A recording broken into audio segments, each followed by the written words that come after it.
صاحب آپ کی بات سے لگ رہا ہے کہ جیسے چھوڑ ہی دیں ایک طرح سے ملاقات کی یا مذاکرات کی. یہ 5 بڑوں کے بیٹھنے والے شاید ایک خواب کی طرح ہی رہے گا، کیونکہ اس سے پہلے آپ کو معلوم ہے کہ عمران خان صاحب کو میسج پہنچایا گیا ملاقاتوں کا بھی، مذاکرات کا بھی، مفاہمت کا بھی، لیکن نہیں ہوا. اور پھر ایک ملاقات ہوئی تھی پشاور کے اندر، بڑی امپورٹنٹ ملاقات ہوئی تھی بیرسٹر گوہر صاحب کی، اور اس کے بعد پھر obviously حکومت کے ساتھ کانفیڈنس بلڈنگ میجر بھی کیے گئے، سی بی ایمز کیے گئے کہ ایسی کوئی بات نہیں ہے کہ آپ لوگوں کو سائیڈ پہ کر کے پی ٹی آئی کو لایا جا رہا ہے.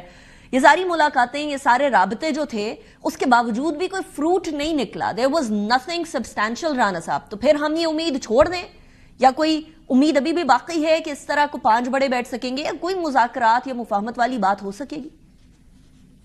دیکھیں، جو ان ساری چیزوں سے جس طرح سے آپ نے بات کی ہے، تو ان سب چیزوں سے ہم بھی آگاہ ہیں، اور وزیر اعظم تو یقیناً ہم سے زیادہ ان چیزوں کی خبر رکھتے ہیں.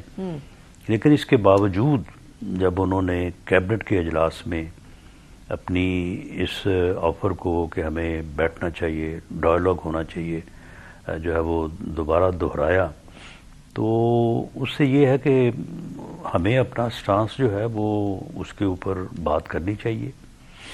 باقی اگر کسی کا غیر جمہوری رویہ ہے تو ہمیں اپنا رویہ تو اس کو دیکھ کے نہیں بدلنا چاہیے، اور یہی پیپلز پارٹی کا بھی یہی سٹانس ہے. اور ان کا اگر یہ سٹانس ہے تو میں سمجھتا ہوں کہ یہ ان کے جو ہے وہ مفاد میں نہیں ہے. یہ ان کی پارٹی کو جہاں تک لے آیا ہے، اور آگے ان کا یہ رویہ جو ہے وہ ان کو جو ہے وہ جہاں تک لے جائے گا. تو بہرحال یہ پھر جو ہے وہ ان کو اگر آج احساس نہیں ہے تو پھر جو اگلا وقت ہے تو اس میں پھر جب لوگوں کو احساس نہیں ہوتا تو پھر وقت جو ہے نا وہ احساس جو ہے نا دلا دیتا ہے. پھر چیزیں جو ہے نا وہ خود بخود جو ہے وہ اپنی جو ہے وہ اصل جگہ پہ جو ہے نا وہ موجود ہو جاتی ہیں. اگر آپ چاہیں بھی نہ تب بھی جو ہے وہ وقت کے ساتھ انہوں نے ہونا ہوتا ہے. رانا صاحب، آپ یہ کہنا چاہیں عمران خان صاحب کے لیے اور پی ٹی آئی کے لیے 2026 بڑا مشکل ہوگا؟ یہ احساس ان کو دلایا جائے گا آپ لوگوں کی طرف سے نوئنگلی؟ نہیں، آپ دیکھیں کہ انہوں نے جو ہے جو یہ اسٹریٹ موومنٹ کی بات کی ہے، اور اس کا آغاز یا اس کا انجام جو ہے وہ انہوں نے 8 فروری کو رکھا ہے. وہ پورے ملک کو بند کرنا چاہتے ہیں، پہیہ جیم ہڑتال. تو اس کے لیے سہیل افریدی صاحب جو ہے وہ پنجاب گئے تھے موبلائزیشن کرنے کے لیے. اب وہ سندھ جا رہے ہیں، اس کے بعد شاید بلوچستان بھی وہ جائیں. تو پھر دیکھ لیں یہ اپنا جو ہے وہ پہیہ جام ہڑتال کر کے، تو پھر جب نہیں ہو سکے گی تو پھر اس کے اثرات تو مرتب ہوں گے، اور یہ ایک ایسا فیلئر ہوگا جو کہ پی ٹی آئی کو پولیٹیکلی بھی ڈیمیج کرے گا. اور جو لوگ بہت ہی مختصر تعداد میں جو ہے وہ کوئی سامنے آئیں گے، کوشش کریں گے، تو ان کو جب پروسیکیوشن کا سامنا کرنا پڑے گا تو پھر بعد میں یہ کہیں گے جی ہمارے خلاف جھوٹے مقدمے بنا دیے گئے ہیں، جبکہ یہ سارا کچھ کر تو خود رہے ہیں، باقاعدہ اعلان کر کے کر رہے ہیں.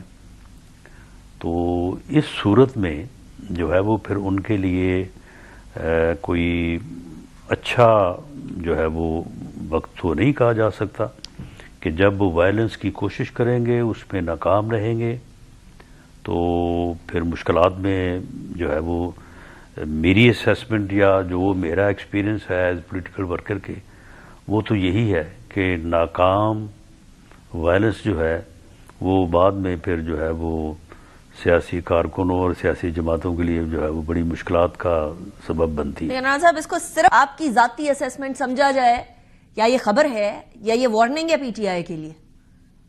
نہیں، دیکھیں، وارننگ جو ہے وہ تو ہمیں ان کو جو ہے وہ دینے کی ضرورت نہیں ہے.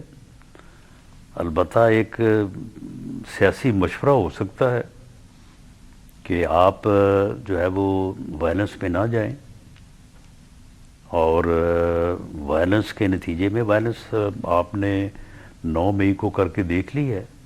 تو اس کے نتائج جو ہے وہ آپ کے سامنے ہیں. اس کے بعد آپ نے جو ہے وہ 26 نومبر کو وائلنس کی اسلام آباد کا گھراؤ کیا. اس سے پہلے آپ نے 25 مئی 2022 کو بھی کیا تھا. تو یہ وائلنس کا جو انداز اور جو اسٹریٹجی ہے، یہ اس نے آپ کو کچھ پے نہیں کیا اور آئندہ بھی نہیں کرے گی. آپ کو بالآخر جو ہے وہ مثبت پیش رفت یا نتائج کے لیے آپ کو سیاسی جماعتوں کے ساتھ بیٹھنا پڑے گا ٹیبل پہ. تو ٹھیک ہے. اس سے ہی کوئی راستہ جو ہے وہ آگے نکلے گا.